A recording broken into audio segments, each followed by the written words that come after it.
Welcome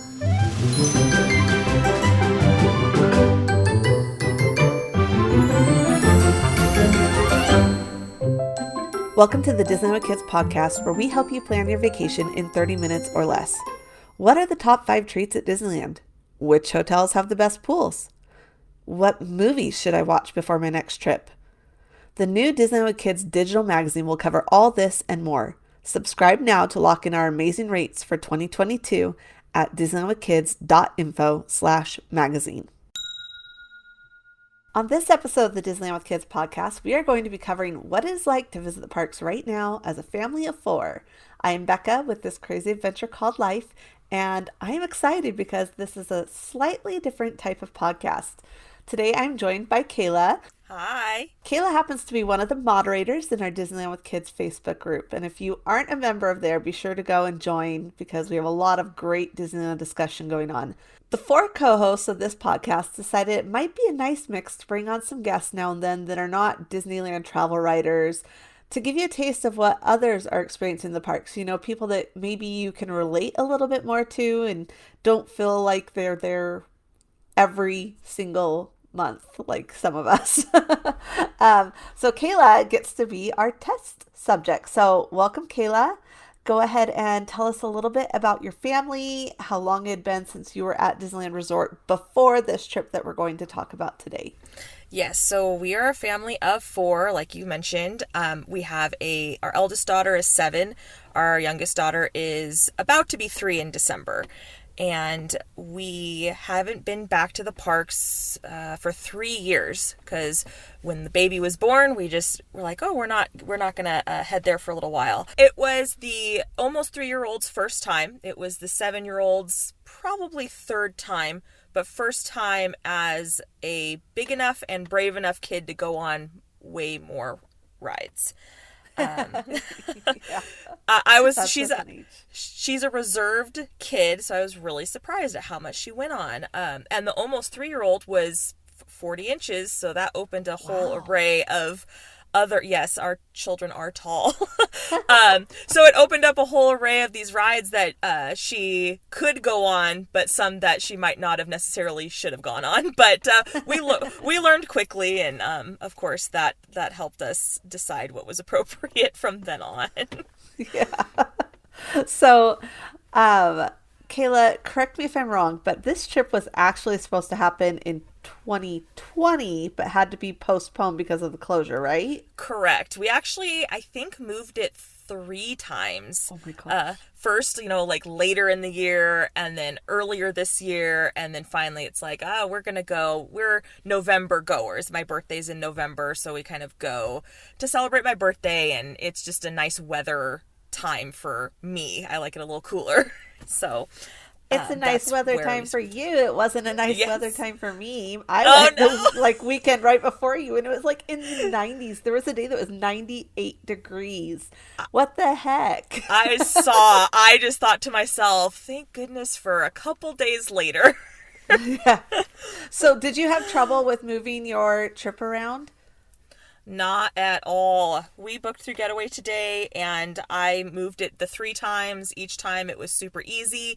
Even with this last reschedule, I even changed hotels. It didn't change any dates, but I decided that there was one a little closer and just I think would fit us better. And so I changed, maybe a month before we left, and it was easy every time. Oh, yeah. We love Getaway Today, and they've been so great with everyone over. I mean, the closure at Disneyland was 14 months, which is insane, but they've worked so hard to help everyone reschedule their vacations. And then, of course, if you have the peace of mind plan, you can change, like you did, you can just change your hotel if you decide there's a better option for you. So one thing I want to throw in before we get into your trip is that, of course, Getaway Today, we also have that exclusive ticket discount for our listeners, and you can get that by going to disneylandwithkids.info/book. Tickets that are on sale right now are good through December 2023. So that's over 2 years that you can get our amazing discounted tickets. Okay, Kayla, let's talk about what it was like to go to Disneyland for the first time since the closure and going for the first time with four kids, all of that good stuff. So, I want to know, what was your biggest concern about planning the vacation right now when you took it? I think the biggest thing for us, I mean, I knew nothing. I mean, I going almost every year used to feel like I knew everything. This time it was, tackling the reservation system, whether that be for the parks or dining. Tackling the parks and not knowing how it's going to be, I think was my number top concern, because I Mhm. usually feel like I have a handle on everything and I'm a planner, and it felt like I was going in completely new. So I have to say, even Yeah. as a moderator, I was super happy to be part of the group because I was doing just as much reading as I was moderating on Yeah. all the new things that were in the parks. Yeah, a lot. I know for me, my biggest concern going the first time after the reopening was the lack of fast pass. Oh gosh, yeah, I will admit that was a tough one. I was secretly hoping that they were going to get that Genie Plus out before we went. I kept kind of watching and watching, and when it didn't happen, I just went, "Okay, we're just going to go in and manage our expectations." That's my number one thing. Yeah, I'm hoping it releases soon. I don't think it's going to be there for my family. We head out in just a few days and we're not going to have it, but hopefully in the coming weeks we'll see it. And I know I will try and get down there for the day it launches, and I think Leslie's going to as well. But man, yeah, hopefully. So everyone needs to subscribe to this podcast because, of course, we'll have a brand new episode on that. But moving on to your trip, because that's what I want to focus on, is let's talk about hotel. Where did you end up staying? You said you switched right before. So, what hotel got you all excited to make that switch? We stayed at the new Element by Weston. Oh my gosh, I Um, want to stay there so bad. Oh, it was so, I loved it. I mean, we initially had reservations at the Residence Inn, which I like that hotel too. Nothing wrong Hmm. with it. I just It's thought, just, yeah. I just thought it's new. I saw the layout, and oh my gosh, for my family, I love staying across the street. I love walking out the door. But Hmm. for my two kids, I don't want to go to bed at 7:30 and in a room that only has, two beds. That's kind Yeah. of what we either have to be quiet on our iPads or something like that so they'll go to sleep. But these rooms that are suites, it's just you close the door, the kids sleep on the sofa or on this pull out, and we had a kitchen. I mean, really a full kitchen, basically. Yeah, Tons of I just room. toured it. I just toured their hotel, and some of them have full kitchens. Those suites with Yeah. a separate room have a full kitchen, and the other ones have a mini kitchen. Like every room has some sort of kitchen in it. It was So, great. My husband raved about it, and he doesn't usually, show too much excitement about that kind of stuff. So I'm sure we will be staying there again. oh, that's awesome. Yeah, it's a brand new hotel. Um, and I'm just gonna tout about this because I am so excited about this hotel. It's Totally. right next to one of my other favorite hotels, which is the Suncoast. But it's just a different thing. Like this one's more if you want the kitchen, if you have a larger family, longer stay. Was there free breakfast? Oh, yes, free breakfast. And, Okay. when I hear continental, that can be different levels of different things. I mean, pancakes, eggs. My 3-year-old or almost 3-year-old discovered turkey bacon every morning, waking me up going, "Turkey bacon, mom." I'm like, okay, let me get out of bed first. But yes, Yeah. no, it was super easy, a nice big eating area. But what I do is I always take the food up to the room as a Room. passive aggressive way to say, hey, it's time to get up. It's time to go to Disneyland. Yeah, that's awesome. Yeah, when we toured that hotel, they actually fed us breakfast, so I wanted to double check if it was included or add-on charge. But that's great. I love that hotel, and I hope to stay there. I don't want to spend too much time on the hotel, but man, that's a great option. And of course, there's a lot of new hotels. One thing our listeners may want to know about is that we are launching the Disneyland with Kids digital magazine in 2022. You can subscribe now, and every issue that we put out, we are going to have some hotel highlights in. So maybe it will be a specific hotel we want to highlight, or maybe it'll be like 5 hotels with amazing pools or something like that. But definitely check that out. We'll put all the information in the show notes for you on that if that is something that you are interested in. Okay, so you stayed at the Element, which is walking distance, a little bit farther walking distance, but still walking distance. It also has the art right out front. Did you use the art or did you walk? We walked. I Okay. load my stroller down, and it was a 15-minute walk. It was not hard at all for me. I mean, we brought the double stroller for the kids, but the art for me to tackle with the kids in the double stroller, I can get there faster by just walking. Yes, I think like you and I are like so similar with that. I load that stroller down. I'm like put everything in it, and I also don't like and it works for some people, so I don't want to discourage anyone. But I'm not a fan of the like having to schedule my art, and I know they Yes, have a new on demand service, but I'm like I'll just walk. It's fine. So agreed. I'm glad that you stayed somewhere that you could walk easily. So let's get into some things that maybe didn't go quite as well as you would have liked, or something that was like, I think I would skip that if I had to do it over in the situation we were in that trip. Like, what was something that you didn't go as well as you'd hoped? Our trip went so well, but the number one thing that stood out to me that was I was actually surprised with was our sit down meals. I planned one for each day, and I probably could have not worried about that. We Yes. had one great meal at Lamplight Lounge. Hmm. We got lucky and got to sit at this fireplace table. Fantastic. The food Nice. was great. But our other ones just, we enjoyed our mobile ordering and walk up meals so much more. And it wasn't through lack of service. Like, we had great experiences with all the cast members. The food was good. But as far as like selection for certain, like, the one I'm mainly referring to was we go to Blue Bayou usually every time, and it just wasn't the same. And Yeah. maybe it was having two kids in tow, but mainly I felt like the options on the menu, it just wasn't the same experience. And I wouldn't worry. I mean, I was so stressed about getting the reservations I wanted leading up to the trip that ultimately I decided, why was I doing all that stressing? Like, our food from Pim's Test Kitchen was awesome. Our food from Docking Bay 7, awesome.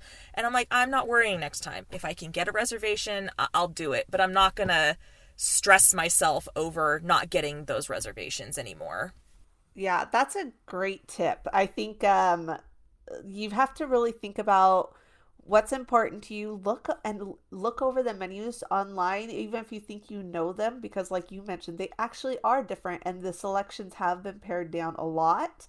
One thing we've discovered, and I don't know if we had this in time for you though, is we've discovered mouse dining, which will send alerts to you because reservations have been hard to get because they don't open at the six. They say they open them 60 days in advance, but they don't open them 60 days in advance, do they? No, and I was signed up for mouse dining. That's the way I got every reservation. I got every reservation I wanted.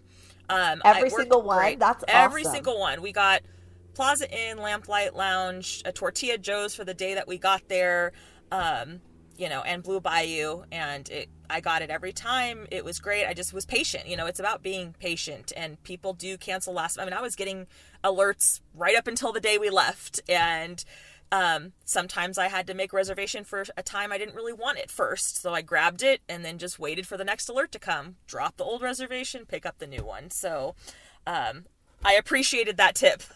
Yeah, and there's a free version if people want to sign up and try that, and then there's a paid version that gives you a little more options.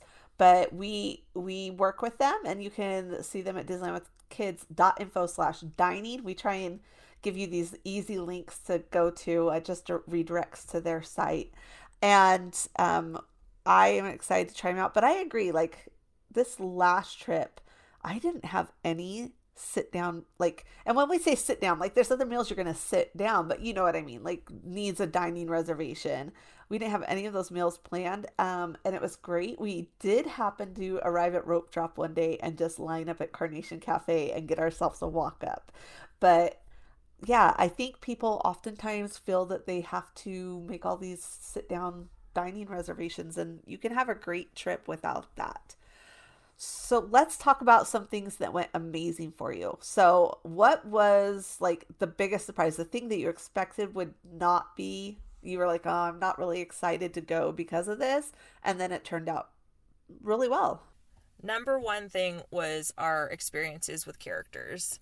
I have thousands of adorable pictures of my eldest going up and hugging and interacting, and I just thought to myself, like, it's not going to be the same. I wasn't bummed. I wasn't going into it on the negative, but I just knew it was going to be different.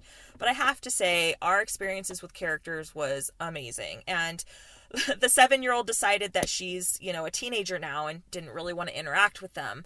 But the almost 3-year-old, every character jumped out of the stroller. The things that are different, I guess I should say that first, is that, you can't go up to them very close. You're often separated by a chain or some kind of fence or barrier. But honestly, it went faster. We used to wait in line to see Yes. characters an hour or more. They still got to interact. It might not have been, the signing of the autograph books or the hugs, but my almost 3-year-old did not notice a difference. I mean, she was super excited. We still had great experiences.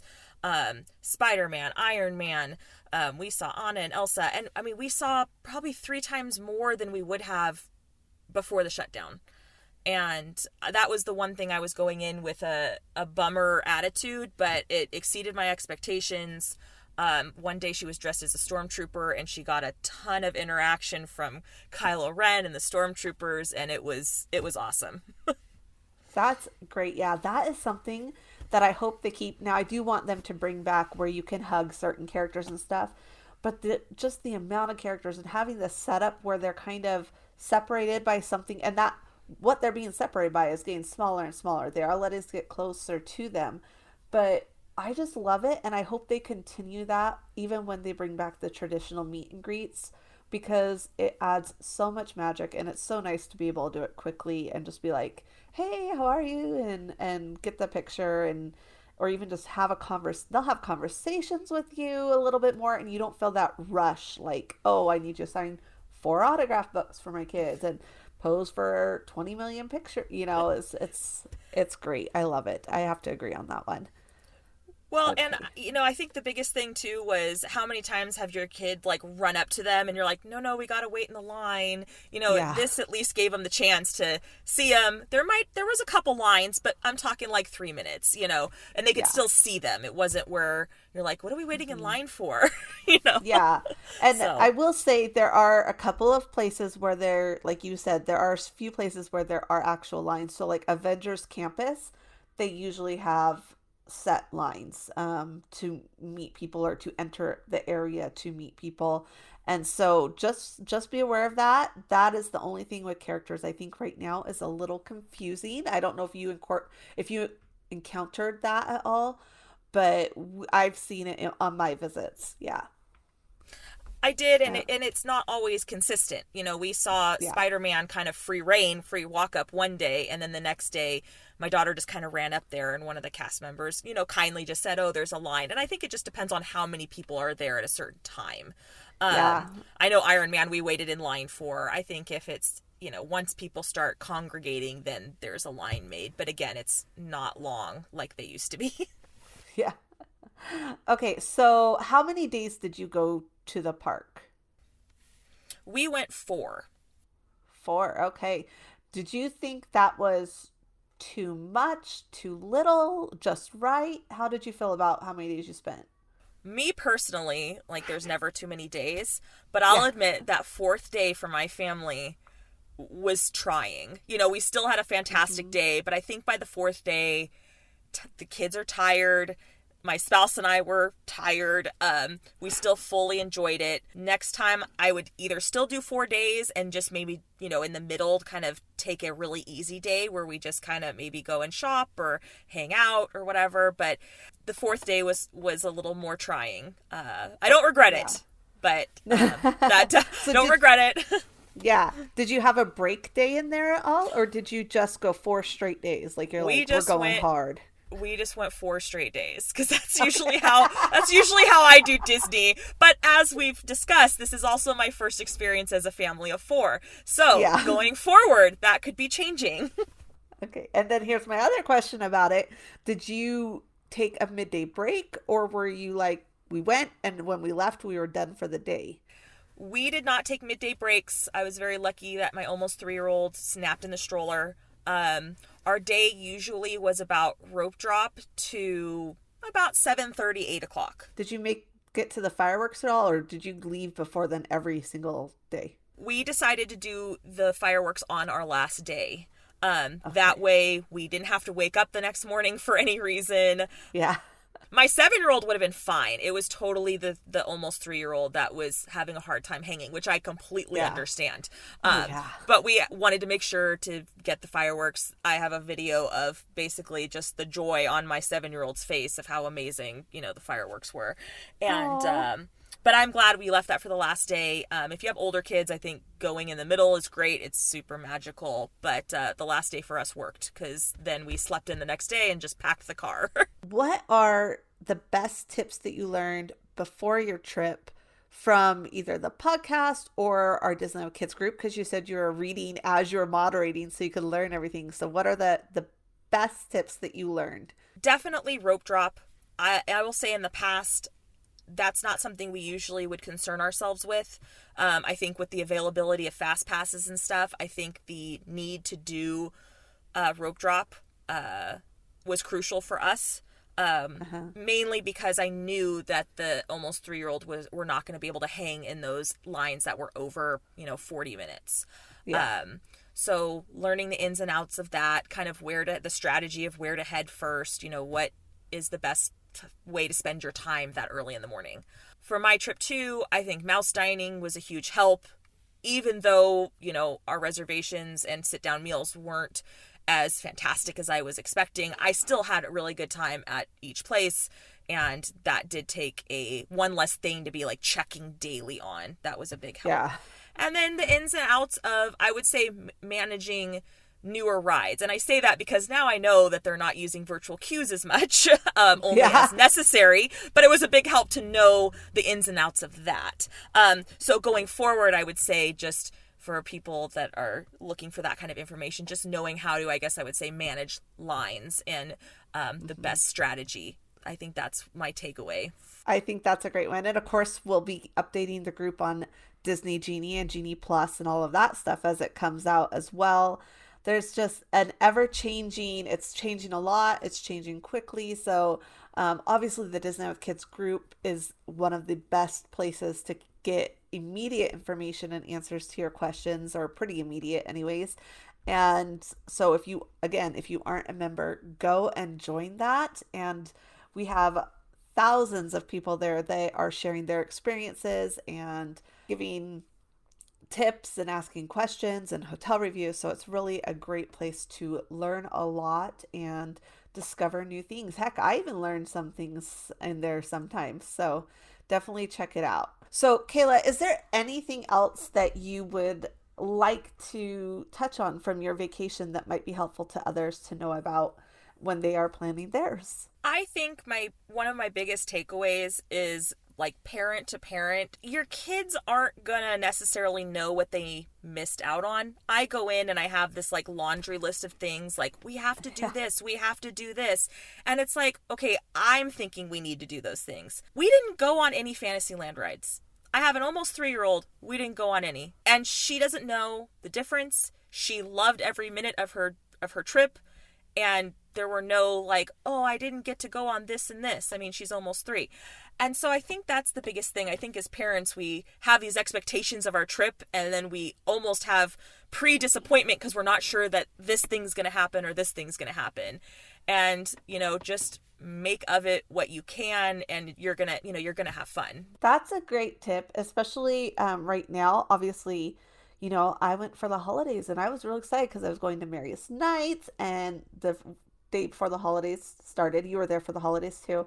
And we all kind of got hit with a bummer when we learned that It's a Small World holiday was not opening. And that's the one time I actually really enjoyed that ride is for the holiday. That was really kind of sad to be anticipating that. So I think that's a great tip for us to remember is we might be sad about, but the kids might not. Now, obviously, the more often your kids go, they might start to realize what rides they like and stuff. But especially with your kids going for the first time or the first time in a long time, yeah, don't stress too much. I think you're right. Us as parents, we stress about it a lot more. We have this like picture perfect moments in our head and we forget that we're still going with kids they're going to enjoy themselves, but also along that line you're still going with kids that may have a tantrum, that may get cranky, that may get tired. And like you said, that last day was a hard one for your youngest. So tone down those expectations, parents, and just try and enjoy the time together with your family and make the most of whatever situation that you end up in. Let's go ahead and end with our traditional would you rather. And we actually asked you, Kayla, to give us this would you rather, and I'll go ahead and read it and then we'll get your answer.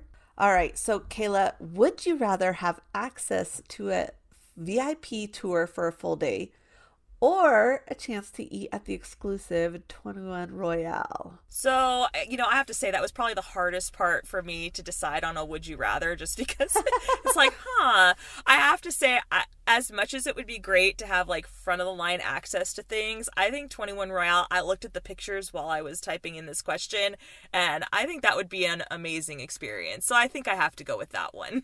Oh, that's a great choice. Yeah, I was thinking about this and I at first I was like, "Oh, I totally choose the VIP tour."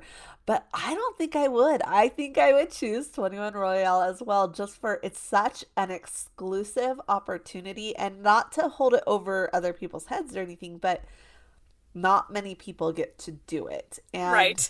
so it feels even more special. And it, like I said, it's not that you want to be able to hold it and be like, "Ooh, I got to do this," and most people don't. It just there's a lot more mystery to it than the VIP tours, right? Exactly. Plus, when you're on a VIP tour, everyone will be staring at you because they're trying to figure out, is this a celebrity or just someone that spent a lot of money that they don't have? Right. I still thought that everyone I saw, there were a lot this trip. I would look and I'd be like, do I recognize that? Nope. I said they probably just splurged on a fun family trip. Exactly. Yeah. So I think that's my choice too. Well, that's all the time we have today. You've been listening to Kayla, one of the moderators from Disneyland with Kids, and Becca, one of the co-hosts here, as we talk about Kayla's recent trip to the Disneyland Resort. If you've enjoyed this podcast, which is different than our normal format, let us know in the Disneyland with Kids group, and let us know if you're interested in doing a trip report with us as well. And we will see you real soon.